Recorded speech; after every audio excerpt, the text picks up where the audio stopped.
নিশি পড়াশোনাতে তেমন ভালো না, তবে মেঘ ক্লাসের ফার্স্ট বয়, তাই নিশি সব সময় ক্লাস না করার ফোন দিয়ে আটে। মেঘ, চল আমরা দুজন আজ ঘুরতে যাই। চুপচাপ ক্লাসে চল। প্লিজ চল না। ক্লাস পরে যাব। যাওয়া লাগবে না তোর, আমি আরিফকে বলে দেখি, ও নিশ্চয়ই যাবে। মেঘ মুখ কালো করে ক্লাসে চটে গেল। পিছন পিছন নিশিও আসলো, একসাথে বসে আছে, বাট মেঘ কোনো কথা বলছে না। মেঘ, কথা বলিস না কেন? কিছু না, চুপচাপ ক্লাস কর। এখন কিন্তু চিৎকার দেব আমি। প্লিজ সিন ক্রিয়েট করিস না, ক্লাস করতে দে। এরপর দুজন ক্লাস করে বাইরে আসে। বাইরে আসতেই আরিফ, নাবিল, রিমা সবার সাথে দেখা। নিশি সবার সাথে হাসি আড্ডায় মেতে উঠলো। ওদিকে মেঘ চুপচাপ কাণ্ড দেখছে আর ফুঁসছে। নিশি তুই গল্প কর, আম্মু বাসায় যেতে বলেছে তাড়াতাড়ি। আমি গেলাম। এই না, আমিও যাব মামনিকে দেখতে। অনেকদিন হলো যাই না। কি করিস, দুদিন আগে না গেলি? 2 দিন মানে বুঝিস? 48 ঘন্টা। এসব বাদ দে, এখন চল। মেঘ আর নিশি বাড়িতে আসে, সারাদিন মামার বাড়িতে কাটিয়ে বিকেলে বাসায় চলে আসে নিশি। রুমে আসতে সকালে সেই গিফট বক্সের কথা মনে পড়ে নিশির। প্রতিদিন সব আজব আজব জিনিস আসে, তাই কৌতূহল নিয়ে বক্সটা খোলে। বক্স খুলতে একটা চিরকুট, এটা প্রতিদিনই থাকে। আমার প্রিয় পরি, নীল শাড়িতে প্রথম যেদিন দেখেছিলাম সেদিন তোমার প্রতি অজানা একটা টান অনুভব করেছি, যা আগে কখনো অনুভব করিনি। তাই এই নীল শাড়ি আর চুড়িগুলো দিলাম, আশা করি পড়বে। তোমার অজানা প্রেমিক। নিশি চিরকুটটা পরে মুচকি হাসলো। সত্যিই লোকটা অদ্ভুত, অদ্ভুত তার কার্যকর্ম। কে সেই লোকটা? তার আশেপাশে কেউ?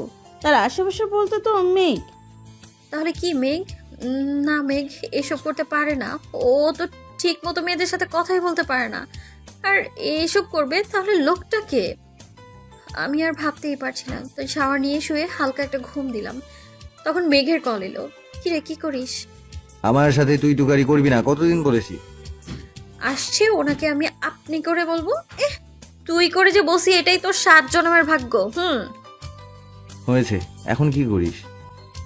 আমার হবু বরকে স্বপ্নে দেখছিলাম, কিন্তু তুই দিলি সব ধ্বংস করে।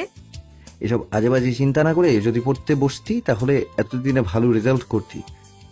এই, তোদের সাথে কথা বলতে ভালো লাগে না? পড়াশোনা ছাড়াও দুনিয়াতে অনেক কিছু আছে, এগুলো এনজয় করো ব্রাদার। লাগবে না আমার এনজয় করা, তুই কর যত সব। বলেই মেঘ ফোন কেটে দিল। নিশু রাগ করে ফোনটা ছুঁড়ে মারলো, কিন্তু নোটিফিকেশনের শব্দে তাড়াতাড়ি করে তুলে নিল সেই আজব লোকটার মেসেজ। নীলপরি, কি করো? নিশি মেসেজ দেখে মুচকি হাসলো। এখন সেও আসক্ত হয়ে পড়েছে এই মেসেজগুলোর সাথে। অপেক্ষা করে প্রতি মুহূর্ত কখন একটা মেসেজ আসে, কিন্তু খুব কমই রিপ্লাই করে সেগুলোর, শুধু সিন করে রেখে দেয়। কিন্তু আজকে কৌতূহলী হয়ে রিপ্লাই করলো। আজকে আমার মাথা খারাপ। কেন নীলপরি, কি হয়েছে? আর বলবেন না, মেঘ কল করেছিল, শুধু পড়া আর পড়া। পড়া ছাড়া কি দুনিয়াতে আর কিছুই নেই? মেঘ তো খারাপ কথা বলিনি। পড়া ছাড়া দুনিয়াতে অনেক কিছু আছে ঠিকই, কিন্তু সেগুলো অর্জন করতে জ্ঞানের প্রয়োজন, আর সেই জ্ঞান অর্জিত হবে পড়াশোনার মাধ্যমে। হয়েছে, বুঝছি। আপনারা ভাবছিলাম অন্যরকম, কিন্তু আপনিও দেখি মেঘের ফটোকপি। হ্যাঁ, আচ্ছা আপনি কে বলুন তো? কেন, জানতে ইচ্ছে করছে? খুব খুব। প্রেমে পড়ে গেলে নাকি? আজব, প্রেমে পড়তে যাব কেন? আমি এইসব প্রেম ট্রেম করে প্যারা নিতে চাই না। ওকে, সিঙ্গেল লাইফ ইজ বেস্ট। খুব ভালো। বললেন না তো আপনি কে? সময় হলে সব জানতে পারবে নীলপরি। সঠিক সময়ের আগে কিচ্ছু পাওয়া ঠিক না। সেই সময়টা কখন? খুব শীঘ্রই আসবে আশা করি। আমি তো খুব কৌতূহল নিয়ে বসে আছি। হইছে, আর এসব বাদ দাও, এখন পড়তে বসো। এইবার মেঘের থেকে ভালো রেজাল্ট করে আমার মুখ উজ্জ্বল করো। তোর আর কথাই বলবো না। ফোনটা ছুঁড়ে মেরে ডিনার করতে চলে যায়। ওপারের লোকটা নিজের ফোনের দিকে তাকিয়ে রহস্যময় একটা হাসি দেয়। ডিনার করে এসে নিশি ঘুমিয়ে যায়। ফোন পড়ে রইল বিছানার উপরে। সকালে ঘুম থেকে উঠতেই নিশি আশ্চর্যের চরম সীমায় পৌঁছিয়ে যায়। তার ঘরের অবস্থা পুরো খারাপ। কে করেছে এসব? সমস্ত ঘর ভর্তি হার্টসে বেলুন, তার প্রত্যেকটির উপর সরি লেখা। সকাল সকাল অদ্ভুত এক ফিলিংস হলো নিশির, কিন্তু ভয় হলো কিছুটা। লোকটা তার রুম পর্যন্ত পৌঁছে গেল কিভাবে? তাহলে লোকটা কি জাদু জানে? ফোনটা হাতে নিয়ে দেখলো 1000+ মেসেজ, সবগুলো শুধু সরি নীলপরি লেখা। নিশি রিপ্লাই করলো, আজব লোক আপনি। সঙ্গে সঙ্গে রিপ্লাই আসলো। সবই তোমার জন্য নীলপরি। আপনি আমার রুমে ঢুকলেন কি করে? তোমার মনের ভেতর ঢুকতে পেরেছি, আর ঘরে ঢুকা তো দূর ভাত। আমার মনের ভেতর ঢুকলেন কেমন করে? সময় হলে সব বুঝতে পারবে। আপনি কি জাদু জানেন? আমার রুমে ঢোকার তো কোনো রাস্তা নেই। তোমার ভালোবাসার জাদুর কাছে সব জাদু মিছে। সত্যি আজব। আমি আসবই। সারা রাত দু চোখের পাতা এক করতে পারি না। কি হয়েছে, ডক্টর দেখান। এই রোগ ডাক্তার সরাতে পারবে না। কেন? চোখ বুঝলে দেখি তুমি আমার সামনে দাঁড়িয়ে আছো। ও মা, তাই? হুম আচ্ছা, মেঘ চলে আসবে, এখন আমি কলেজে যাব। Good bye. নিশি ফোন রেখে আনমনে হাঁটতে শুরু করলো। দেয়ালে এসে মাথা ধাক্কা খেতে যাবে, কারোর হাত দেয়ালে দেখলো, সেখানে ধাক্কা লাগলো। কিরে, পাগল হয়ে গেছিস নাকি? নাকি ভূতে ধরেছে? কি সব বাজে বাজে বকতেছিস? রুমের এই অবস্থা কে করলো? জানি না রে। জানি না মানে? তোর রুম কে এই অবস্থা করলো তুই জানিস না? আর এসব কি সবগুলোতে সরি লেখা? নিশি কিছুটা অপ্রস্তুত হয়ে যায়, কি বলবে বুঝতে পারছে না। হয়েছে কি মেঘ, আমি এটা সাজিয়েছি। আসলে আমার একটা ইউটিউব ভিডিও দেখে অনেক শখ করছিল, তো তাই এরকম করছি। মিথ্যে কথা বলার জায়গা বাস না। সত্যি। আমি এক্ষুনি ফুবিকে বলছি তোর বিয়ের ব্যবস্থা করতে। এই না, প্লিজ প্লিজ। আচ্ছা, এসব ঢং বাদ দিয়ে চল, ক্লাস মিস করবো না হলে। তুই 2 মিনিট ওয়েট কর, আমি 5 মিনিটে আসছি। এরপর নিশি আর মেঘ চলে যায় ভার্সিটিতে। আসার সময় পথে আরিফের সাথে দেখা। আরিফ তাদের ফ্রেন্ড, বাট মেঘ ওকে সহ্য করতে পারে না, কারণ কিছুদিন আগে ও নিশিকে প্রপোজ করেছিল, যদিও নিশি রিজেক্ট করেছে। নিশি, আমি একটা রিকোয়েস্ট করি, প্লিজ না করবে না? আরে বলো, কি রিকোয়েস্ট? সামনে কফি হাউস, আমি তোমাকে 1 কাপ কফি খাওয়াতে চাই। এখন? আচ্ছা চলো। এই মেঘ, চল কফি খেয়ে বাসায় যাবো। না, তুই বরং যা, আমার ভালো লাগছে না। ও যখন আসতে চাচ্ছে না, তাহলে যাক, আমি তোমাকে বাড়িতে ড্রপ করে দেবো। মেঘ কালো মুখ করে পিছন ফিরে আসতে যাবে, নিশি টেনে নিয়ে গেল। মেঘ চুপচাপ বসে আছে, আর নিশি আর আরিফ হেসে হেসে গল্প করছে। পাশে থাকা পানির গ্লাসটি আরিফ ইচ্ছা করে ফেলে দিল। সরি নিশি, আমি পরিষ্কার করে দিচ্ছি। বলে আরিফ নিশির গায়ে হাত দেয়, মেঘ ধাক্কা দিয়ে সরিয়ে দেয়। এইসব কি আরিফ? ইচ্ছে করে গ্লাস ফেলে দিয়ে আবার ওর গায়ে হাত দিচ্ছ? তাতে তোর কি? তুই এইসবের মতো কথা বলছিস কেন? আমার কি মানে? তুই ওর গায়ে হাত দিবি কেন? 100 বার দেবো। মেঘ আরিফের নাক বরাবর একটা ঘুষি মারে। আরিফ উঠে আবারও মেঘকে মারতে আসে, কিন্তু মেঘ আবার ওকে ধাক্কা দিয়ে ফেলে দেয়। এতক্ষণ পাশে দাঁড়িয়ে সব কিছু দেখছিল নিশি, এবার সে মেঘকে আটকে রাখে। এসব কি হচ্ছে মেঘ? চল বাসায় চলে যাই। ছাড় আমাকে। ওই তোর গায়ে হাত দিল কেন? চল প্লিজ, এখানে সিন ক্রিয়েট করিস না প্লিজ। এতক্ষণ এখানে কয়েকজন লোক জমা হয়ে গেছে, সবাই আরিফকে গালাগালি করছে। মেঘ, তুই কাজটা কিন্তু একদম ঠিক করলি না। এত লোকের সামনে আমাকে অপমান করলি, এর বদলা কিন্তু আমি নেবই। নিশি মেঘকে টেনে নিয়ে আসে বাড়িতে।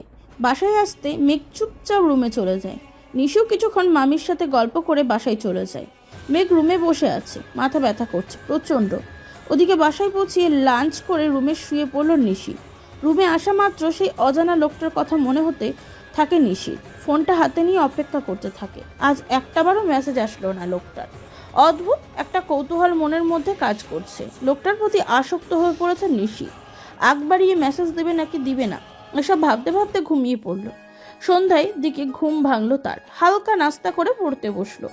আজ কিছু ভালো লাগছে না তার, জানি না কেন। সচরাচর পড়তে বসে না নিশি, তবে আজ বইয়ের পাতায় হালকা চোখ বোলায় সে। রাত 9টার দিকে ডিনার করে এসে শুয়ে পড়লো ঘরের ভিতরে লাইট অফ করে। হালকা হালকা শীত পড়েছে, তাই এই সময় শুয়ে থাকতে ভালো লাগছে, কিন্তু ঘুম আসছে না। হঠাৎ করে জানলার পাশে কিছু একটা দেখলো, কিন্তু পরক্ষণেই মিলিয়ে গেল। মনের ফুলে ভেবে চোখ বন্ধ করে শুয়ে পড়ল। কিছুক্ষণ পর অনুভব করলো তার উপর ভারী কিছু শুয়ে আছে। চোখ খুলতে ভয়ে হাত পা কাঁপতে শুরু করলো। একজন জলজান্ত পুরুষ তার উপর শুয়ে আছে। চিৎকার দিতে যাবে, মুখ থেকে সাউন্ড বের হচ্ছে না। কেউ তার ঠোঁট জোড়া দখল করে নিয়েছে। ঝাড়ানোর জন্য লাফালাফি করছে, কিন্তু পারল না। প্রায় 7 মিনিট পর ছাড়লো। সাদা শার্টের সাথে চোখে কালো সানগ্লাস, মুখ স্পষ্ট দেখা যাচ্ছে না। কে আপনি? এইসব কি? আমি তোমার সেই অজানা প্রেমিক, কিন্তু তুমি আজ যে অন্যায় করেছো তার কোনো ক্ষমা নেই। আমি আবার কি করলাম? এখনই ভুলে গেলে? ছেলেদের সাথে কথা বলতে এত ভালো লাগে? কি সব আজে বাজে বলছেন? আর আপনি কেন এমন করছেন? আমি ছাড়া এই পৃথিবীতে কেউ তোমার গায়ে হাত দিতে পারবে না, না হলে খুন করব। যেই তোমার গায়ে হাত দিবে তাকেই মরতে হবে। আজব। আর আপনি এত রাতে আমার রুমে আসলেন কিভাবে? আমি যখন যেখানে ইচ্ছা সেখানেই আসব। যখন ইচ্ছা তোমাকে আদর করব, শাসন করব, সব আমি করব। অন্য কারো অধিকার নেই তোমার উপর। কেন, আপনি আমার কি হন? আর আমি আপনাকে চিনিও না। এত চিনা লাগবে না, শুধু জেনে রাখো, যেই তোমার গায়ে হাত দিবে তাকেই মরতে হবে। আজ প্রথম, তাই আরিফকে মেরে হসপিটালে ভর্তি করে দিয়ে এসেছি। আরেকবার এরকম হলে পৃথিবী থেকে তুলে দেব। আচ্ছা ঠিক আছে, আমি কারোর সাথে কথা বলবো না, তবে আপনি কাউকে কিচ্ছু করবেন না। এই তো গুড গার্ল। কিন্তু আপনি ওটা কি করলেন? কোনটা? আপনি আমাকে কিস কেন করলেন? বেশ করেছি, বেশি কথা বললে আবারও করব। লাগবো না। ঠিক আছে, ঘুমাও। Good night Neelpari. বলি লোকটা আবার কোথাও হারিয়ে গেল। টেবিলের উপর কিছু একটা রেখে নিশি হাত নাড়াতে পারছে না, এত জোরে ধরেছে লোকটা যে হাত ফুলে গেছে। নিশি হাতের দিকে তাকিয়ে চুপ করে শুয়ে রইল। সকালে ঘুম থেকে উঠে টেবিলে থাকা বক্সটা খুলল নিশি। খুলতেই বুক কেঁপে উঠল নিশি। রক্তে মাখানো একটা চাকু, তার উপর একটা চিরকুট। কাপা হাতে চিরকুটটা খুলল নিশি। আমার প্রিয় নীলপরি, আশা করি এতক্ষণে আমার পাঠানো উপহারটা পেয়ে গেছো। এই শীতের সকালে স্তব্ধ মনে আমাকে ছাড়া কাউকে নিজের মনের অন্তরালেও কাছে চেও না, ধ্বংস হয়ে যাবে। মনে রেখো, শীতের চাদর জড়িয়ে কুয়াশার মাঝে দাঁড়িয়ে হাত দুটো দাও বাড়িয়ে। শিশিরের শীতল স্পর্শে যদি শিহরিত হয় মন, বুঝে নিও আমি আছি তোমার পাশে সারাক্ষণ। আমার প্রিয় নীলপরি, তোমার অজানা প্রেমিক সারা জীবন তোমাকে আগলে রাখবে। নিশি অজানা এক আতঙ্ক অনুভব করলো। আরিফের এই অবস্থা হলে মেঘ যে প্রতিদিন তার সাথে ঘোরে, যদি মেঘের কিছু হয়ে যায়? না, আমার জন্য মেঘের যদি কিছু হয়ে যায় তাহলে কি হবে? এর চেয়ে বরং আমি মেঘকে ইগনোর করব। কিন্তু লোকটাকে। নিশি আর কিছু ভাবতে পারছে না। ওদিকে একটু পরে মেঘ চলে আসবে ভার্সিটিতে যাওয়ার জন্য। কি করবে নিশি? নিশি ব্রেকফাস্ট করতে বসে কিছু খেতে পারছে না, তাই রুমে চলে আসলো। একটু পর মেঘ আসলো ভার্সিটিতে যাওয়ার জন্য। দুজন বেরিয়ে পড়লো রাস্তায়। দুজন হাঁটছে, কিন্তু কেউ কোনো কথা বলছে না। অন্যদিন নিশির বকবকানির কারণে হাঁটতে পারতো না মেঘ। আজকে কি হলো মেয়েটার? নিশি, শরীর খারাপ তোর? না, তাহলে কোনো কথা বলছিস না যে? ভালো লাগছে না তাই বলছি না। কি হয়েছে, এরকম বিহেভ করছিস কেন? আর তোর হাতে এত ফুল আছে কেন? বলে মেঘ নিশির হাত ধরতে যাবে, নিশি এক ঝটকায় ছাড়িয়ে নিয়ে মেঘের গালে থাপ্পড় বসিয়ে দিল। তুই কোন অধিকারে আমার হাত ধরলি? আমার ইচ্ছে হলে কথা বলবো, না ইচ্ছে হলে নাই। আর কখনো আগ বাড়িয়ে ন্যাকামি করতে আসবি না, যা। কি হয়েছে, আজ এরকম করছিস কেন? কিছুই হয়নি, এটা আমার অনেক আগে করার ছিল। আর প্রতিদিন সকালে এরকম ন্যাকামি করতে আনতে যাস কেন? হ্যাঁ, নিজেকে কি হিরো মনে করিস? আজব তো, এরকম করছিস কেন, কারণটা বল। কোনো কারণ নেই, আর কখনো তুই আগ বাড়িয়ে এসব করতে যাবি না। বলে নিশি সোজা হাঁটতে শুরু করলো। মেঘও পিছু পিছু যেতে শুরু করলো। নিশি গিয়ে সরাসরি ক্লাসে বসে গেল। মেঘ গিয়ে তার পাশের সিটে বসতে পারলো না। প্রতিদিন নিশি তার পাশে বসার জন্য লড়াই করতো, কিন্তু আজ কি হলো? মেঘ চুপচাপ ক্লাস করে বাইরে নিশির জন্য অপেক্ষা করতে লাগলো। কিন্তু পরে জানলো যে নিশি ক্লাস শেষ করেই বাসায় চলে গেছে। মেঘ দাঁড়িয়ে না থেকে বাসায় চলে আসলো। ওদিকে কলেজ শেষ করে বাসায় এসে রুমের দরজা লাগিয়ে বসে থাকে নিশি। চোখ বেয়ে অঝোর ধারায় অশ্রু ঝরছে। কিন্তু কেন? তাহলে কি সে মেঘকে ভালোবাসে? মেঘের সাথে খারাপ ব্যবহার করায় আমার এরকম কেন হচ্ছে? আমি কি মেঘকে ভালোবেসে ফেললাম? আরে না, ও তো আমার কাজিন। হয়তো ছোটবেলা থেকে একসাথে থাকার জন্য ওর কাছ থেকে দূরে আসতে কষ্ট লাগছে আমার। কিন্তু আমি কি এটা ঠিক করলাম? মেঘ আমার ব্যবহারে অনেক কষ্ট পেয়েছে হয়তো, কিন্তু আমার হাতে তো কোনো পথ খোলা নেই। আমি যে অজানা এক বাঁধনে আটকে পড়েছি। প্লিজ আমায় মাফ করে দিস। নিশি কান্না করছে। ওদিকে বিকাল হয়ে গেছে। আরিফের অবস্থা তেমন ভালো না, হাসপাতালে ভর্তি। ডান হাতটা কেটে ফেলা হয়েছে। শরীরের প্রতিটা স্থানে আঘাতের চিহ্ন স্পষ্ট। রাতের আধারে কে তাকে আচমকা আক্রমণ করেছে অজানা, তবে সে অনেকটা নিশ্চিত এটা মেঘের কাজ। মেঘ ছাড়া এই কাজ কেউ করতে পারবে না, কিন্তু মেঘ কি এত সামান্য বিষয় নিয়ে এত ভয়ঙ্কর আক্রমণ করবে? তাহলে কি অন্য কেউ? আমাকে যেই আক্রমণ করুক না কেন মেঘ, তার নিস্তার নেই। কফি হাউসে অনেক লোকের সাথে তুই আমাকে মেরেছিস। এতগুলো লোকের সামনে আমি অপমানিত হয়েছি। তোকে মেরে তো রক্ত দিয়ে যতদিন রাস্তার কুকুরকে না খাইয়েছি ততদিন আমার শান্তি নেই। ওয়েট কর, আমি আসছি। মেঘ ছাদে দাঁড়িয়ে আছে, মন ভালো না, খারাপ, অজানা, তবে অনেক কষ্ট পেয়েছে নিশির এমন অদ্ভুত আচরণে। কিছুক্ষণ ছাদে দাঁড়িয়ে অন্ধকারে নামতে রুমে চলে আসলো। রুমে এসে পড়তে বসলো। ওদিকে নিশি বাবা মায়ের সাথে কিছুক্ষণ কথা বলে রুমে আসলো। ফোনের দিকে তাকালো, লোকটা মেসেজ করেছে। কি করো নীলপরি? নিশি সিন করলো, কিন্তু রিপ্লাই করলো না। একটু পর আবার মেসেজ আসলো। মেঘের সাথে এরকম ব্যবহারের জন্য কষ্ট পাচ্ছ? নিশি অবাকের চরম পর্যায়ে পৌঁছে গেল। লোকটি কিভাবে জানলো যে সে মেঘের সাথে খারাপ ব্যবহার করেছে? নিশি এবার রিপ্লাই করলো। মন খারাপ, কিন্তু আপনি কি করে জানলেন? তুমি বোকা ছেলে, সারা জীবন বোকাই রয়ে গেলে। এত সব জানলাম, প্রতিদিন তোমার রুম এসে তোমাকে দেখে যায়, আর এটা কোনো বিষয়? আমি তোমার অন্তরে লুকিয়ে আছি, দূর নীলিমায় রয়েছি তোমার পাশে। খুঁজে দেখো, আমায় পাবে হৃদয়ের কাছে। শোনাবো না কোনো গল্প, গাইবো শুধু গান, যে গানে খুঁজে পাবে ভালোবাসার টান। নিশি লোকটার কথায় অবাক হলো। হয়তো সে লোকটিকে প্রতিদিন প্রতি মুহূর্তে দেখছে, কিন্তু সে অদৃশ্য মুখোশের কারণে চিনতে পারছে না। এখন এক কাজ করো, তোমার বেলকনিতে দেখো একটা গিফট বক্স আছে, ওইটা নাও আর পড়তে বসো। Good bye. নিশি গিয়ে গিফট বক্সটা খুললো। চিরকুটের সাথে অনেকগুলো চকলেট আর একটা কানের দুল। নিশি চিরকুটটা খুলে পড়তে শুরু করলো। মানুষের জীবনে চাওয়ার শেষ নেই, স্বপ্নের সমাপ্তি নেই, আকুলতার অন্তি নেই। আমার চাওয়া তুমি, স্বপ্ন তুমি, আমার সব আকুলতা শুধু তোমার মাঝে। আমার জীবন শুধু তোমাকে ঘিরে। কষ্ট পেও না প্রিয় নীলপরি, জীবনে যা কিছু হয় ভালোর জন্যই হয়। আজ তো জ্যোৎস্না রাত, চাঁদের আলোয় পৃথিবী আলোকিত হচ্ছে, কিন্তু চাঁদ কিন্তু সুখী না। দেখো চাঁদের দিকে, কত যে কষ্ট তার বুকে। কখনো কালো মেঘ ঢেকে যায়, কখনো সে জ্যোৎস্না হারায়, তবু জ্যোৎস্না ছড়িয়ে সে হাসে, কারণ সে আকাশকে ভালোবাসে। ঠিক তেমনই আমাদের জীবনে কিছু মুহূর্ত এমন আসে যখন ভাবি আমরা ভুল সিদ্ধান্ত নিয়ে ফেলেছি, কিন্তু পরবর্তী জীবনে সেই সিদ্ধান্তগুলোই আমাদেরকে সফল করে। লোকটার কথা বলার স্টাইল অসাধারণ, যা বারবার মুগ্ধ করে নিশিকে। মনের মধ্যে অদ্ভুত এক অনুভূতি কাজ করে। অজানা কারণে লোকটির কথাগুলো হার্টে এসে আঘাত হানে। খুব ইচ্ছা হয় লোকটিকে দেখার। মনের ভিতরে কৌতূহল গুরুগম্ভীরভাবে প্রকাশ পেতে থাকে। কখন দেখা পাবে লোকটি? কখন জানবে সেই অজানা মানুষটি কে? হয়তো খুব শীঘ্রই, হয়তো অনেক পরে।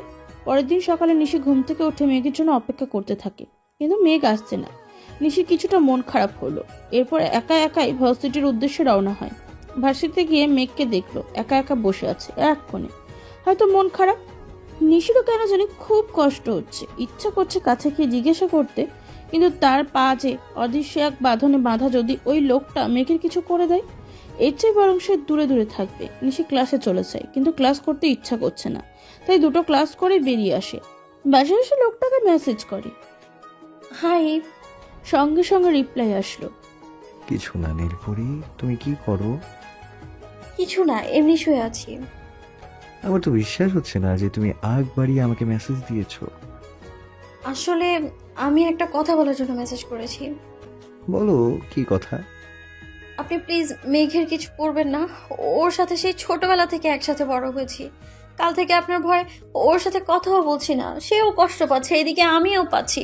প্লিজ ওর কিছু করবেন না। কেন, তুমি কি মেঘকে ভালোবাসো? ঠিক তা না, তবে ওর সাথে কথা না বললে ভালো লাগে না। পারমিশন দিতে পারি, তবে দুটো শর্তে। কি দুইটা শর্ত? প্রথম শর্ত হলো তুমি ওর সাথে শুধু ফ্রেন্ড অথবা মামাতো ভাই হিসেবে কথা বলবে, এর বাইরে কিছুই না। আর দ্বিতীয় শর্ত, আজ রাতে আমি আসব, তখন ওইটা দিতে হবে। প্রথম শর্ত অক্ষরে অক্ষরে পালন করব, কিন্তু দ্বিতীয় শর্ত মানা অসম্ভব। আমি কেন আপনাকে কিস করব? সাহস থাকলে ভূতের মতো না এসে দিনের বেলা সামনাসামনি আসেন না। আমি তো প্রতিদিন তোমার সাথে দেখা করি, কিন্তু তুমি তো চিনতে পারো না। আর শর্ত না মানলে তো কিছু করার নেই। কথা বলবা না ওর সাথে? কথা বললে ওকে আমি আচ্ছা ঠিক আছে, তবে জাস্ট একটা। তাহলে কথা বলো, তবে ফ্রেন্ডের বাইরে কিচ্ছু না। ঠিক আছে। নিশির মুখে হালকা হাসি রেখা ভেসে উঠল। দৌড়ি ড্রেস চেঞ্জ করে মেঘের বাড়ির উদ্দেশ্যে রওনা দেয়। বাড়িতে পৌঁছিয়ে কোনো কথা না বলে মেঘের রুমে চলে যায়। মেঘ পড়ার টেবিলে মাথা লাগিয়ে চোখ বন্ধ করে বসেছিল। কিরে দেবদাস হয়ে গেলি নাকি? ওদিক থেকে কোনো জবাব আসলো না। ওই মেঘ, কথা বলিস না কেন? নিশি মেঘকে ধাক্কা দেয়। মেঘ বিরক্তি নিয়ে দাঁড়ায়। কি হয়েছে? আর তুই এখানে এসেছিস কেন? এখানে আসছিস মানে? আমি এখানে আসবো না তো কোথায় আসবো? আমি তো বেহায়ের মতো ন্যাকামো করি। আপনি এখন ম্যাচিওরড, আমি ভুলেই গেছিলাম। সরি, সেদিন মাথা খারাপ ছিল বলে ওভাবে বলে ফেলেছি। তুই তো আমার একমাত্র বেস্ট ফ্রেন্ড, প্লিজ প্লিজ। আমার রুম থেকে বেরিয়ে যা। আমি আর কখনো বেহায়ের মতো তোর সামনে হিরো সাজতে যাব না। তুই তোর মতো থাক। কি হয়েছে? মেঘ দেখে হঠাৎ করে বৃষ্টি হয়ে গেলি? সরি বললাম তো। এই দেখ কান ধরছি। বলে নিশি কান ধরে দাঁড়িয়ে থাকলো। ওদিকে মেঘ ওর কাণ্ড দেখে মনে মনে হাসছে। ওই আমার কানে ব্যথা করছে তো। আচ্ছা যা, শুধুমাত্র আজকের জন্য ক্ষমা করলাম। আরেকদিন এরকম করলে সব শেষ। নিশি লাফ দিয়ে মেঘকে টানতে টানতে ছাদে নিয়ে যায়। সন্ধ্যা নামতে কিছুটা দেরি। আকাশটা হালকা মেঘলা, অসম্ভব সুন্দর লাগছে। নিশি এক মুহূর্তের জন্য থামছে। 2 দিনের জমানো কথা একসাথে বলে মেঘ শুধু শুনে যাচ্ছে। সন্ধ্যার পর মেঘ এসে বাসায় দিয়ে যায়। নিশি কিছুক্ষণ টিভি দেখে, ডিনার করে রুমে আসে। রুমে আসতেই দুপুরের কথা মনে হয়। শর্ত তো তাকে পূরণ করতে হবে, কিন্তু লোকটা যদি জোর করে তাহলে? আমি করব এখন, লোকটা যদি জোর করে কিছু করে? আমাকে কি এত খারাপ মনে হয়? আমি তো তোমাকে ভালোবাসি নীলপরি। বিছানার পাশে লোকটাকে দাঁড়িয়ে থাকতে দেখলো। আজকেও চোখে সেই কালো সানগ্লাস, সাথে সাদা শার্ট। ধপ্পাস করে নিশির পাশে শুয়ে পড়ল। লোকটার শরীর থেকে অদ্ভুত এক পারফিউমের স্মেল আসছে, যার আগে কখনো দেখেনি। শার্টের হাতের কাছে একটু ছেঁড়া, হয়তো দেয়াল বেয়ে আসার সময় ছিঁড়ে গিয়েছে। কি হলো, এত চুপ কেন? তো কি করব? দিবা না ওইটা? না দিলে হয় না প্লিজ। তাহলে তো শর্ত পালন হলো না। আমিও মেঘকে। লোকটা মুখ থেকে আর কোনো শব্দ বের হচ্ছে না। ইচ্ছা করলেও সে কথা বলতে পারছে না। নিশি লোকটার ঠোঁটজোড়া দখল করে নিয়েছে। 2 মিনিট পর ছেড়ে দিল। ওর মনের ভিতর অদ্ভুত একটা ফিলিংস হচ্ছে। মনে হচ্ছে খুব কাছের কাউকে কিস করছে। এই শরীরটার বড্ড চেনা। থ্যাঙ্কস নীলপরি। আমি এই রাতের কথা কখনো ভুলবো না। সত্যি আমার জীবনের সেরা একটা রাত। আপনি সত্যি বলেন প্লিজ, আপনি কে? কতবার বলবো, সময় হলেই সব জানতে পারবে। সেই সময়টা কখন আসবে? যেদিন আমায় তুমি ভালোবাসবে, সেদিন আমি তোমার সামনে আসব। তাহলে মনে হয় এই জীবনে আপনাকে আর দেখা হবে না। দেখা হবে, এটা আমার বিশ্বাস। আপনি এরকম কণ্ঠ পরিবর্তন করে কথা কেন বলেন? কই না তো, আমার কণ্ঠ এরকম। আমার কেন জানি মনে হয় আপনি আপনার কণ্ঠ পরিবর্তন করে কথা বলছেন। আচ্ছা এসব বাদ দাও, এখন ঘুমাও, আমি যাই। গুড নাইট আমার নীলপরি। Good night. পরের দিন সকালে উঠে নিশি মেঘকে বারবার কল করতে থাকে, কিন্তু মেঘ ফোন ধরছে না। তাই মামিকে কল করলো। বলল কাল রাতে বেরিয়েছিল, এখনো আসেনি। মনের মধ্যে অচেনা এক আতঙ্ক কাজ করতে শুরু করলো। মেঘের কিছু হয়নি তো? নিশি দৌড়ি মেঘের বাড়ির দিকে যায়। বাসায় ঢুকে সবাই মিলে কল করতে শুরু করলো, বাট কারোর ফোন ধরছে না। সবাই চিন্তায় পড়ে গেল, কি করবে। মেঘের আব্বু পুলিশের কাছে গেল। নিশির বুকের ভিতর অজানা একটা চাপা কষ্ট ফিল হচ্ছে। মনে হচ্ছে খুব প্রিয় কোনো একটা জিনিস হারিয়ে ফেলেছে। ওদিকে মেঘকে রাতে বাড়ি ফেরার সময় একটা কালো গাড়ি করে তুলে নিয়ে বেঁধে রেখেছে আরিফ ও তার কিছু ছেলে। আরিফ হুইল চেয়ারে বসে মেঘের অসহায় মুখটা দেখছে আর হাসছে। মেঘ এখনো জ্ঞান ফেরেনি। যখন জ্ঞান ফিরবে তখন যে কি হবে। আরিফ একটা লোককে বলল ছুরি রেডি করতে। মেঘ, তুই বড্ড ভুল করে ফেলেছিস আমার সাথে লাগতে এসে। আজকে তোর জন্য আমি আমার একটা হাত ছড়িয়ে হুইল চেয়ারে বসে আছি, আর তুই সারা জীবন আনন্দে ঘুরে বেরিয়ে সময় কাটাবি। তা তো হবে না। আজকে আমার চেয়ে ভয়ঙ্কর অবস্থা আমি তোর করব। বলে বিকট শব্দে হেসে ওঠে আরিফ। ওদিকে একটা লোক বড় একটা ছুরি নিয়ে আসে। যা, তাড়াতাড়ি জল ঢেলে ওর জ্ঞান ফেরা। আজকে এখানে রক্তের বন্যা বয়ে যাবে। লোকটা কি মেঘের মুখের উপর ঠান্ডা জল ঢেলে দেয়। মেঘ হকচকিয়ে ওঠে। উঠে আশ্চর্য হয় তার দুহাত চেয়ারের সাথে বাঁধা। সামনের দিকে তাকাতেই দেখলো আরিফ একটা ছুরি হাতে নিয়ে ভয়ঙ্করভাবে তাকিয়ে আছে। এসব কি আরিফ? হ্যাঁ, এত সহজে বলে গেলি। রেস্টুরেন্টে সবার সামনে অপমান করে মেরেছিলি, তাও আমি তোকে ক্ষমা করে দিয়েছি। কিন্তু রাতের আধারে আবার হাত পা ভেঙে হাসপাতালে বেটে শুয়ে দিয়েছিস। আজকে শুধুমাত্র তোর জন্য আমি আমার হাত হারিয়েছি, পা থাকার পরেও অকেজো। কি আজে বাজে বকছিস? আমি কখন রাতের আধারে মারলাম? মিথ্যে বলবি না, আমি জানি এটা তুই ছাড়া অন্য কেউ না। তোর জন্য আমি নিশিকে হারিয়েছি, তোর জন্য আমাকে অ্যাকসেপ্ট করেনি। তোকে আমি যতক্ষণ পর্যন্ত হুইল চেয়ারে বসাচ্ছি ততক্ষণ পর্যন্ত আমার শান্তি নেই। মেঘ বুঝতে পারলো তার জন্য ভয়ঙ্কর বিপদ অপেক্ষা করছে, তাই কোনো মতে ছোটানোর চেষ্টা করছে, কিন্তু ব্যর্থ। কিন্তু সে চেষ্টা করেই যাচ্ছে। ওদিকে নিশি রুমের দরজা বন্ধ করে কান্নায় ভেঙে পড়েছে। আজ তার জন্য মেঘের এই অবস্থা। লোকটা তো বললো মেঘের কোনো ক্ষতি করবে না, তাহলে কেন এখন মেঘের সাথে এরকম করলো? নিশি অনবরত লোকটাকে কল করে যাচ্ছে, কিন্তু ফোন ধরছে না। তাই মেসেজ করলো। আপনি যে এত নীচ, এত কাপুরুষ আমার জানা ছিল না। কেন করলেন এরকম? কেন কথা দিয়েও কথা রাখলেন না? কেন মেঘকে আটকে রাখলেন? প্লিজ আমার সাথে যা ইচ্ছে করুন, তবু মেঘকে ছেড়ে দিন প্লিজ। নিশি মেসেজ করছে আর চোখ থেকে অধর ঝরায় অশ্রু গড়িয়ে পড়ছে। নিশি নিজেও বুঝতে পারছে না মেঘের জন্য তার এরকম ফিলিংস হচ্ছে কেন। তাহলে কি সে মেঘকে ভালোবেসে ফেলেছে? হয়তো না। হলে ওর বুকের ভিতর এতটা যন্ত্রণা হচ্ছে কেন? প্লিজ মেঘ, ফিরে আয়। তোকে ছাড়া পৃথিবীটা শূন্য মনে হচ্ছে। প্রতিটা মুহূর্ত আমার কাছে বিষের মতো মনে হচ্ছে। নিশির পাঠানো মেসেজটা সিন হলো, কিন্তু রিপ্লাই আসলো না। তাই নিশি রাগ করে ব্লক করে দিল। মেঘ অনেক কষ্ট করে হাতের বাঁধনটা একটু লুজ করতে পেরেছে। ডান হাতটা কোনো মতো ছাড়িয়ে পকেট থেকে ফোনটা বের করে একটা মেসেজ করে আবার ফোনটা রেখে দিয়ে আগের মতন বসে থাকে। একটু পর আরিফ তার সব লোকেরা এসে ঘিরে ধরলো মেঘকে। জীবনের শেষ মুহূর্তের জন্য প্রস্তুত হয়ে যা মেঘ। বল, তোর কোনো ইচ্ছা আছে কি না? তোর মতো কাপুরুষের সামনে নিজের শেষ ইচ্ছে বলবো? সত্যি হাসি পাচ্ছে।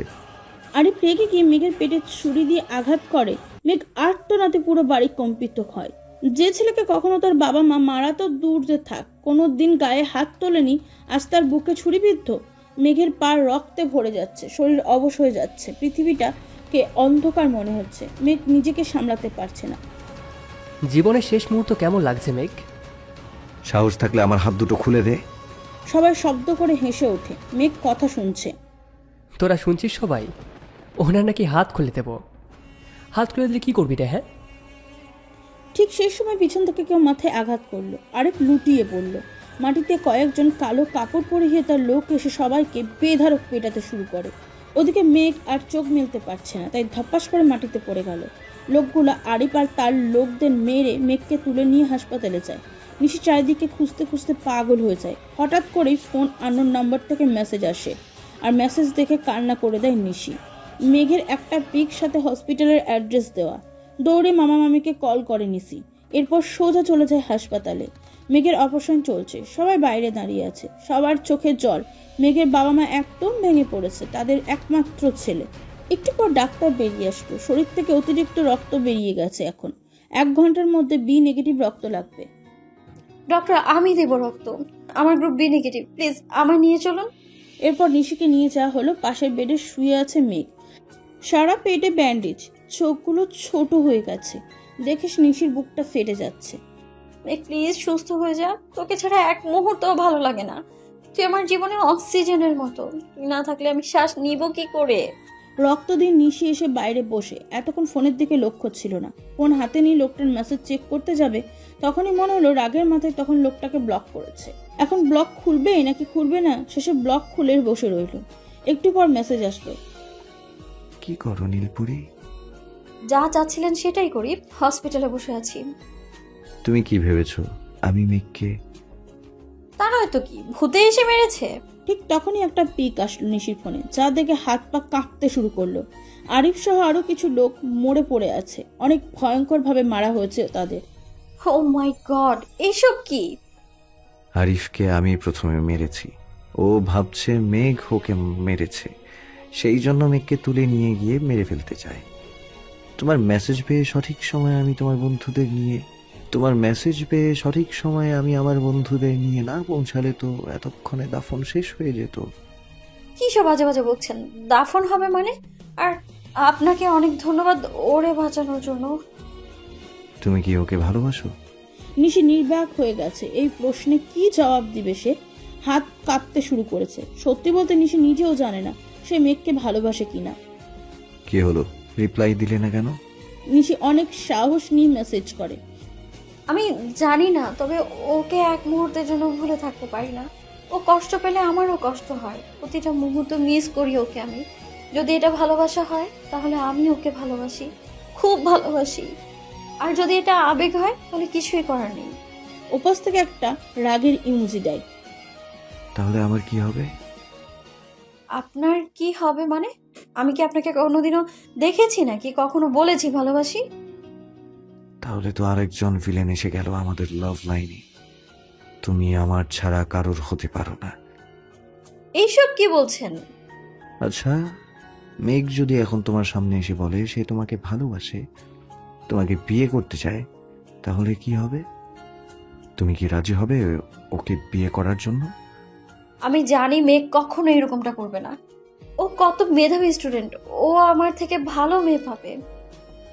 তোমার থেকে ভালো মানে? তুমি কি কম সুন্দরী? আচ্ছা, এক মুহূর্তের জন্য ধরে নাও ও তোমাকে প্রপোজ করেছে, তখন কি করবে? সত্যি এরকম হলে সেদিন হবে আমার জীবনের সবচেয়ে সুখের দিন। আমি তো চোখ বন্ধ করে রাজি হয়ে যাব। ঠিক তখনই কি হবে জানো? কি হবে? আমি এসে গুলি করে মেঘকে পৃথিবীর বাইরে পাঠিয়ে দেব। কথাটা শুনে নিশি খুব ভয় পায়।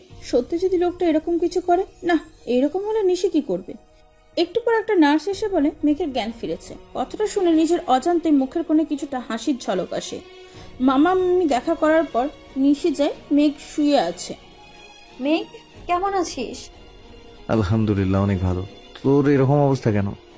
রাতে ঘুম না হওয়ার আর ক্লান্তিতে চোখ দুটো অগ্নিরূপ ধারণ করেছিল নিশির। কই, আমি তো ঠিক আছি। তোর কি বেশি কষ্ট হচ্ছে? তুই একটু আমার পাশে বস। আমায় ক্ষমা করে দিস মেঘ, আমার জন্য তোর আজ এই অবস্থা। সেদিন আমার সাথে না গেলে আরিফের সাথে ঝামেলাও হতো না, আর আজ এই অবস্থাও হতো না। তুই কি করে জানলি আমাকে আরিফ এরকম করেছে? কেউ একজন আরিফের মুখ থেকে সব সত্যি বের করে রেকর্ড করে পুলিশের কাছে দিয়েছে, তারপর আরিফকে খুন করেছে। কে এরকম করলো? আচ্ছা, যেই করুক এসব বাদ দে। এখন বল, আমায় ক্ষমা করেছিস তুই? আমি তোকে কি ক্ষমা করব? তুই তো আমাকে ঋণী করে দিলি। তুই রক্ত না দিলে হয়তো আমার জন্য এতক্ষণে দাফনের ব্যবস্থা করা হতো। প্লিজ এরকম বলিস না, আর তুই বেশি কথা বলিস না, রেস্ট নে। আচ্ছা নিশি, তোর কোনো বয়ফ্রেন্ড আছে? আজে বাজে কথা বলার জায়গা পাস না তুই, হ্যাঁ? আমার সাথে সব সময় থাকিস, বয়ফ্রেন্ড থাকলে তো জানতেই পারতি। তা ঠিক। হঠাৎ এরকম প্রশ্ন কেন? না, এমনি জানতে চাইলাম। নিশি মেঘের পাশে বসে। মেঘ নিশির হাতটা শক্ত করে ধরে। নিশি অবাক হচ্ছে মেঘের কাণ্ডে। একটু পর ডাক্তার আসলো। মেঘকে ঘুমের ইঞ্জেকশন দেওয়া হলো। সে পাড়ি দিল ঘুমের রাজ্যেতে। নিশির বাবা মাও মেঘকে দেখতে আসছে। নিশি সারা রাত ঘুমায়নি। এখন বিকেল হয়ে গেছে, এখন কিছু খায়ও নি, মুখ শুকিয়ে গেছে। তাই জোর করে সবাই বাড়িতে পাঠিয়ে দিল। নিশি বাড়িতে এসে ফ্রেশ হয়ে খাবার খায়, এরপর রেস্ট নিতে যায়। কিন্তু ঘুম আসছে না। ফোনটা হাতে নিল লোকটার মেসেজ দেখার জন্য। হ্যালো, কি করেন? কিচ্ছু না। তুমি কি করো নীলপুরি? শুয়ে আছি, মাথা ব্যথা করছে। কি হয়েছে? আমিও একটা কাজে আটকে গেছি, না হলে এসে তোমার মাথা টিপে দিতাম। আচ্ছা, আপনি কি কাজ করেন?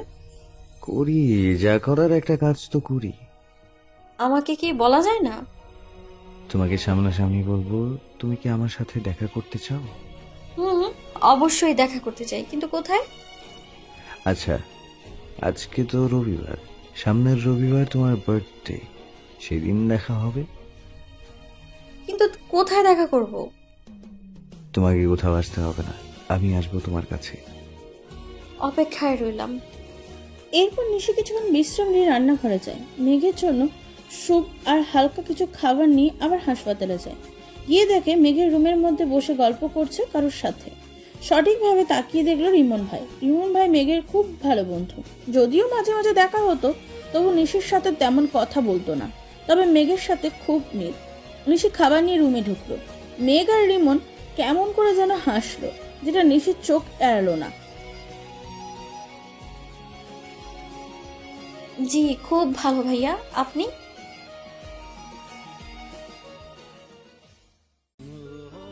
কি সব বলছিস?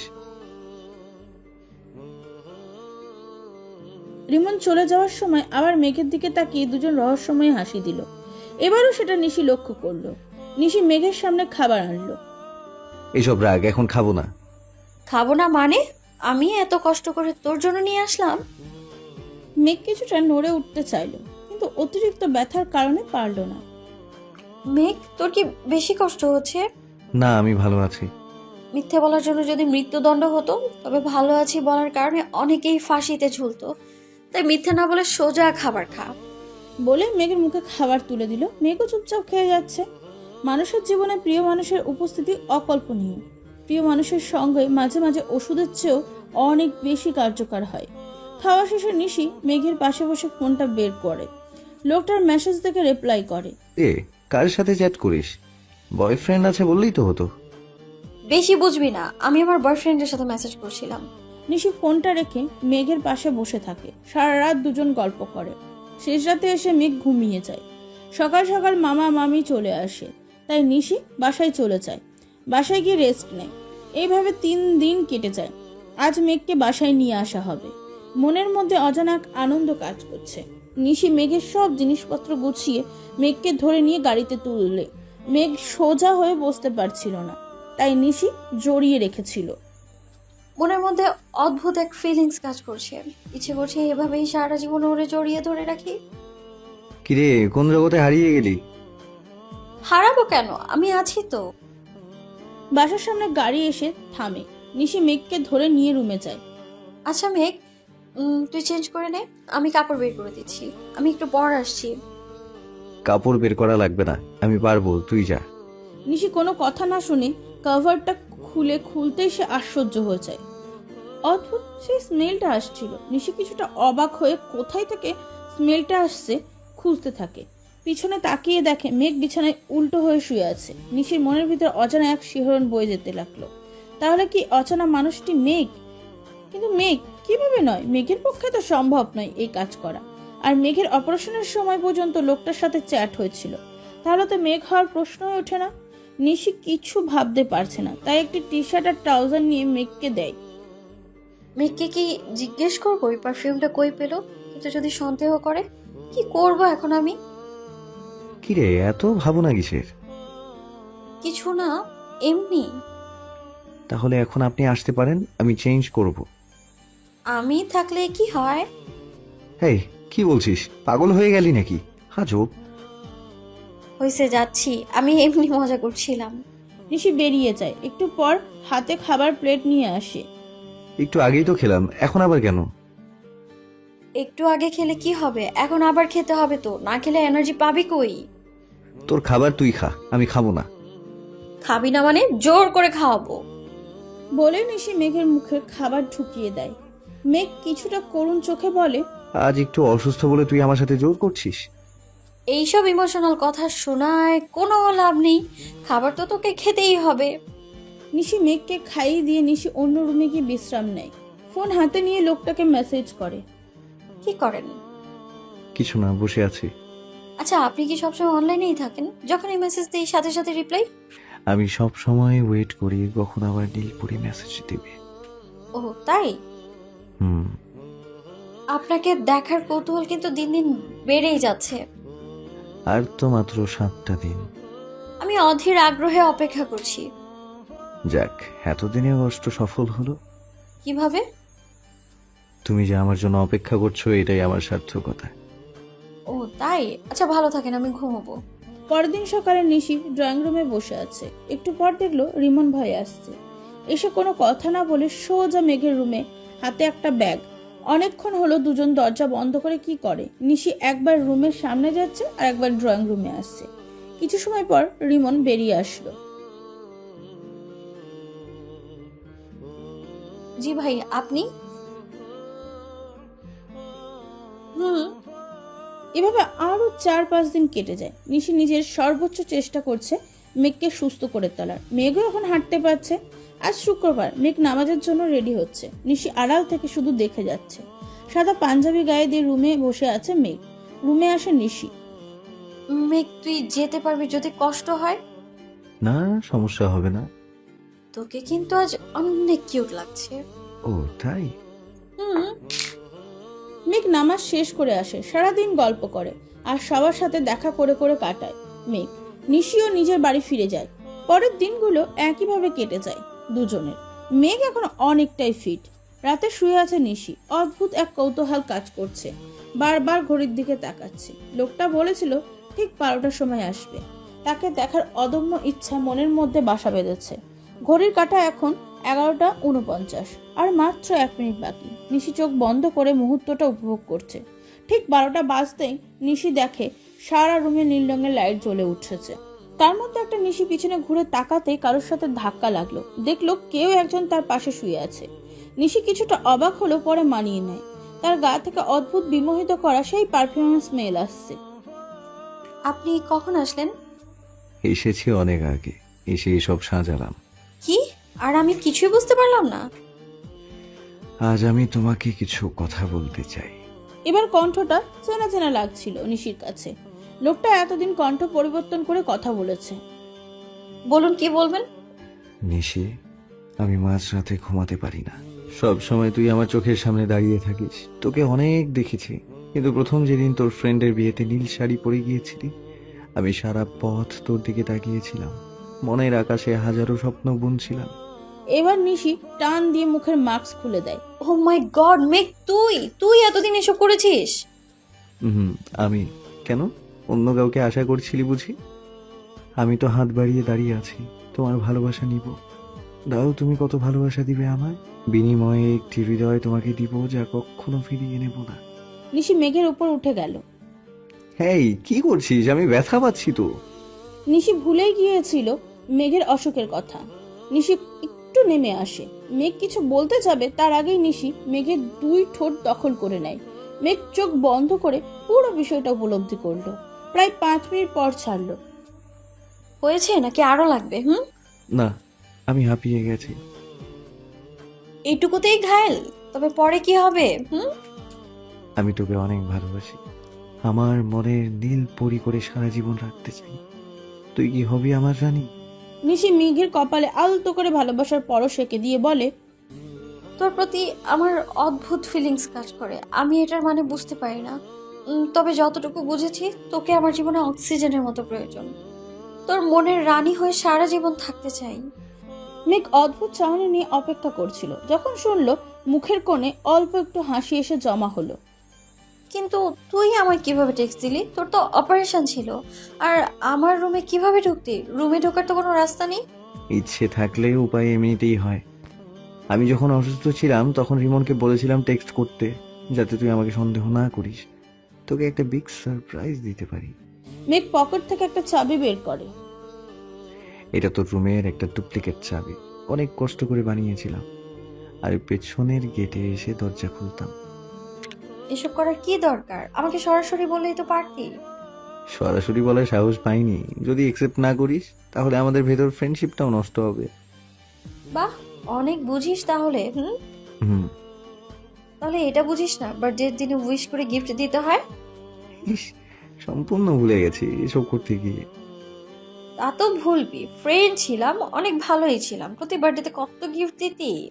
মেঘ নিশিকে তুলে চোখ বেঁধে দেয়, বেলকনিতে নিয়ে চোখটা খুলে দেয়। অসম্ভব সুন্দর করে সাজানো হয়েছে বেলকনি, প্রতিটি কোণা। মাঝখানে অনেক সুন্দর করে লেখা, হ্যাপি বার্থডে আমার নীলপরি, অনেক ভালোবাসি তোমায়। এসব কখন করলি? যখন তুই শুয়েছিলি রুমে, বেশি সাজাতে পারিনি, তুই দেখে ফেলবি তাই এইখানটা সাজালাম।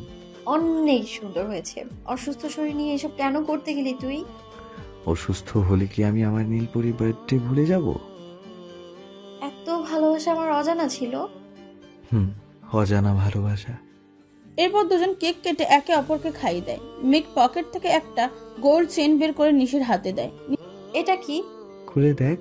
আজ পর্যন্ত যত গিফট দিয়েছি সব আব্বুর টাকায় হলেও এটা আমার স্কলারশিপের টাকা জমিয়ে কিনেছি তোকে দেওয়ার জন্য।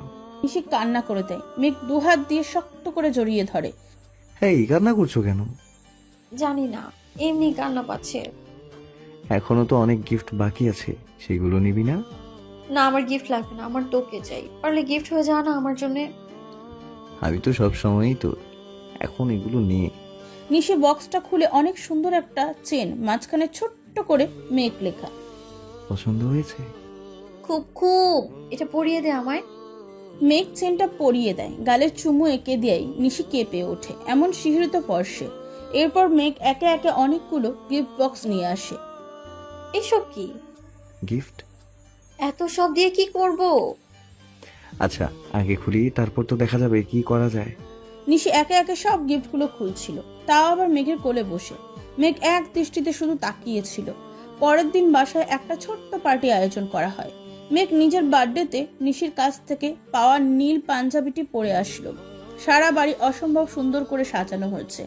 মেঘ মামার বাড়িতে ঢুকে অবাক হয়ে গেল। একটু পর সবাই একে একে আসতে শুরু করলো। বিশাল একটা কেক আনা হয়েছে নিশির জন্য। মেঘ নিশির রুমে গেল, গিয়ে দেখে নিশি এখনো পড়ে পড়ে ঘুমাচ্ছে। মেঘ নিশিকে কোলে তুলে নেয়। ঘুমের মধ্যে হাওয়ায় ভাসতে দেখে নিশি। চোখ খুলতেই দেখে সে মেঘের কোলে সকাল সকাল। প্রিয় মানুষটার মুখ দেখে মুচকি হাসে নিশি, টান দিয়ে গেলে চুমু দেয়। মেঘ মুচকি হেসে রেডি হতে বলে, বেরিয়ে যায়। কিছুক্ষণ পর মেঘের ফুপা ফুপি সবাই জমা হয়ে যায়। মেঘের বাবা মাও উপস্থিত, কিন্তু উপস্থিত নয় শুধু কাঙ্ক্ষিত মানুষটি। প্রায় 5 মিনিট পর নিশি নামে নীল রঙের একটা শাড়ি পরে, যেটা কাল রাতে মেঘ দিয়েছিল। মেঘ অবাক হয়ে শুধু তাকিয়েছিল, মুখের ভাষা হারিয়ে ফেলেছিল। নিশি এসে সামনে দাঁড়াতেই হুঁশ ফেরে মেঘের। কি হলো মিস্টার? যেভাবে তাকিয়েছিলেন মনে হচ্ছিল ভূত দেখছেন। ভূত না, পরী দেখছিলাম। আমার নীল পরীকে প্রথম যেদিন ভালোবেসেছিলাম সেদিন এমনই ছিল, আর আজ আবার দেখলাম। তোমাকেও অনেক কিউট লাগছে। হয়েছে, এখন কেক কাটবি, চল। সবাই কেক কেটে খাওয়া দাওয়া করে চলে যেতে নেবে, তখন মেঘের বাবা আর নিশির বাবা সবাইকে থাকতে বলেন। মেঘ বুঝতে পারলো না কিছুই।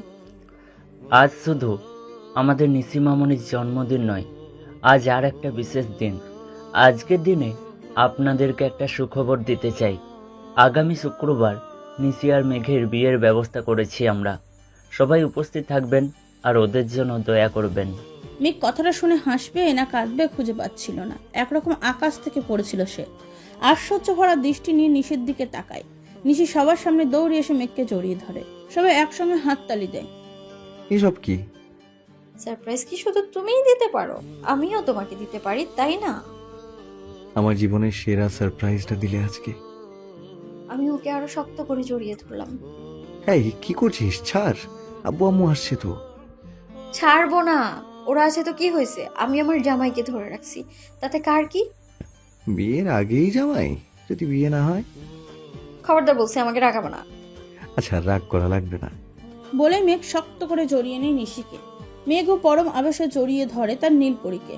বিভিন্ন অনুষ্ঠানে কেটে যায় রাতটা।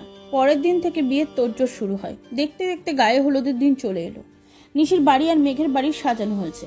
নিশি নিজের রুমে বসে সাজছিল, তখন হঠাৎ করে কারো স্পর্শে কেঁপে ওঠে। বুঝতে পারে এটা আর কেউ নয়, এটা তার সেই স্পন্দন, তার আকাশে ঘুরে বেড়ানো মেঘের কণা।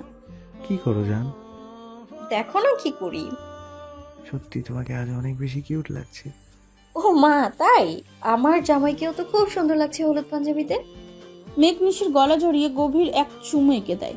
নিশি ছাড়ানোর জন্য ট্রাই করছে, কিন্তু পারছে না। তার সাজ অনেকটাই নষ্ট হয়ে গেল। মেঘ ছেড়ে দিল কিছুক্ষণ পর। কুত্তা, খাটাস, আফ্রিকান কালা ইঁদুর, মুরগির ঠ্যাং, পচা ইঁদুর, ধলা মহিষ, আমার পুরা শ্বাসটা নষ্ট করে দিলি তুই। দেখবি তোর বিয়ের পর বাবু হবে না, সারা জীবন আব্বু ডাক শুনবি না, তোর বউ মরবে। মেঘ এক মুহূর্ত সেখানে দাঁড়ালো না। ওদিকে নিশি কথাগুলো বলে নিজেই জিভে কামড় দিল। নিশি, তুই এসব কি বলছিস? 2 দিন পর ওই অস্ট্রেলিয়ান ষাঁড়ের বউ তো তুইই হবি। তখন যদি তোর অভিশাপ কাজে লেগে যায়। ও গড, আমার সব অভিশাপ তুলে নিলাম। ওর যেন এতগুলো কিউট বেবি হয়, যাতে একটা ফুটবল টিম বানানো যায়। নিশি আবার সাজানো লোকদের ডেকে সেজে নিচ্ছে। সবাই কত আনন্দ করছে। মেঘ ভিডিও কল করছে। জান, নাচবে আমার সাথে? তোরে আমি একবার হাতের কাছে পাই, সাদা বিল্লি, তোরে তো আমি খুন করব। জামাইকে এসব কেউ বলে নাকি? পচা কথা। তুই একটা কুমড়ো না, তুই একটা রাজহাঁস। আরে না, তুই হলে একটা আস্ত কচি পাটা। আচ্ছা তুমি বসে সিলেক্ট করো কি নাম দিবে, এরপর কল করে আমাকে জানাইও। আর না হলে একদম বাসুর ঘরে শুনবো। কুত্তা সাদাবাদার ফোন রাখ। নিশি ফোনটা রেখে মুচকি হাসে, মনে মনে ভাবছে যদি মেঘ আসতো তাহলে সেও ডান্স করতে পারতো। ধুর, কি করলাম? সবাই কত মজা করছে আমার বিয়ে, আমি কিছু করতে পারছি না। কিন্তু তোমার জামাই তোমার সব দুঃখ বুঝতে পারে। পাশে তাকাতেই মেঘকে তার পাশে বসতে দেখে অবাক হয়। ছেলেটা আজব, কখন কি করে বোঝা যায় না। তুমি কখন আসলা? তুই, তুমি নাকি আপনি, একটা সিলেক্ট কর। না, আমার তিনোটাই লাগবে। যখন নর্মাল থাকবো তুমি বলবা, যখন রেখে যাব তুই বলবা, আর যখন অভিমান করব তখন আপনি বলবা। বুঝছো সাদা বান্দর? বুঝলাম আমার নীলপরি। এখন যদি আপনি একটু উঠতেন আমি ধন্য হতাম। নিশি উঠতেই মেঘ কোলে তুলে নেয়, সবাই হাততালি দিতে থাকে। মেঘ নিশিকে নিয়ে কাপল ডান্স করতে থাকে। নিশি অনেকটাই লজ্জা পায় সবার সামনে। যখন শেষ হলো নিশি লজ্জায় মেঘের বুকে মুখ লুকালো। মেঘের ফোনে কল আসলো, রিমন কল করেছে। তোদের ভাবির সাথে কাপল ডান্স করছি। তোর ভাবির আবদার? তোর পায়ে ধরি, আমি এখনই আসছি। বিয়ের আগে আমার এত বড় ক্ষতি করিস না। মেঘ নিশিকে ছেড়ে দৌড়ে চলে আসে। নিশি মেঘের এমন কাণ্ডে হেসে উঠল। পাগল। পরের দিন সকাল হতেই সবাই সাজুগুজু করতে লেগে পড়ে। বাড়ির একমাত্র মেয়ের বিয়ে বলে কথা। নিশি নিজের রুমে মন খারাপ করে বসেছিল, তখন তার মা রুমে আসলো। নিশি মাকে জড়িয়ে ধরে কান্না করে দিল। আরে পাগলি মেয়ে, কান্না করছিস কেন? তোমাদের ছেড়ে আমি কিভাবে থাকবো আম্মু? এটা কোনো কথা? এই বাড়ি তো তোর নিজের বাড়ির মতন। যখন ইচ্ছে এখানে আসবি, আর মেয়ে হয়ে যখন জন্মেছিস তখন তো স্বামীর সংসার করতেই হবে। দেখছিস না আমি তোর বাবার সংসার করছি। আচ্ছা আম্মু, মেয়েরা কেন সবসময় কষ্ট পাবে? ছেলেরা কেন আসে না? নিশির মা মেয়ের কথা শুনে না হেসে থাকতে পারল না। একটু পর থেকে বাড়িতে মেহমান আসা শুরু করলো। নিশি নিজের রুম থেকে বেরোতে পারছে না, তাই মেঘকে কল দিল, কিন্তু মেঘ ফোন ধরছে না। ধলা বান্দর, টিকটিকি ট্যাং, পচা শামুক, কুত্তা, আমার কল ধরছিস না কেন? দেখবি তোর বিয়ের দিনই বউ মরবে। নিশি কথাটা বলে আবার নিজের জিভে কামড় দিল। ধুর নিশি, তুই সব সময় এমন করিস কেন বলতো? সব সময় ঘুরে ফিরে নিজের দিকে নিয়ে আসিস। ওদিকে বেচারা মেঘের অবস্থা খারাপ। বাড়ির সবাই চেপে ধরে, বিভিন্ন রিচুয়াল পালন করাচ্ছে। যখন শেরওয়ানি পরে বের হবে সবাই বলল মাকে গিয়ে বলতে বউ আনতে যাচ্ছে, এটা বলতে মেঘ তার মাকে জড়িয়ে ধরে বলল, মা, আমার জন্য একটা জল্লাদ আনতে যাচ্ছি, তুমি প্লিজ ওর হাত থেকে আমাকে বাঁচাইও। তুমি আবার ওর পক্ষ নিতে যেও না। বিয়ে করার আগেই পোল্টি নিলা। আল্লাহ, তুমি এদের হাত থেকে বাঁচাইও। মেঘের কথা সবাই হেসে উঠল। মেঘ গিয়ে গাড়িতে উঠল। বর আসা সরগোল নিশির মনের মেঘকে দেখার কৌতূহল জাগলো। মেঘকে সে অনেক কাছ থেকে দেখেছে, কিন্তু কেন মেঘকে জানি আজ দেখতে খুব ইচ্ছা করছে। রুমে পায়চারি করতে শুরু করলো। কিছুক্ষণ পরে সে তাকে নিচে নিয়ে যাওয়া হলো। নিশি সিঁড়ি দিয়ে নামছিল আর মেঘের দিকে তাকাচ্ছিল। মেঘকে চোখে চোখ পড়তেই অজানা আবেশে হারিয়ে গেল। অসম্ভব সুন্দর এক রাজকন্যা আর কোনো স্বপ্নের রাজ্যের রাজকুমার লাগছিল দুজনকে। নিশিকে পাশে বসানো হলো। নিশি, চল এখান থেকে চলে যাই। কি সব বাজে বাজে বলছিস? আমার এরকম সংসেজে বসে থাকতে ভালো লাগছে না। চুপ করে বস। রিমনের কথায় নিশি লজ্জায় পড়ে গেল। এই তেলাপোকার ঠ্যাং, খরগোশের নানা, কুত্তার মামা, টিকটিকিটার টিকটিকিটার জন্য সবখানে লজ্জায় পড়তে হয় আমার। প্লিজ আমাকে আর গালি দিস না।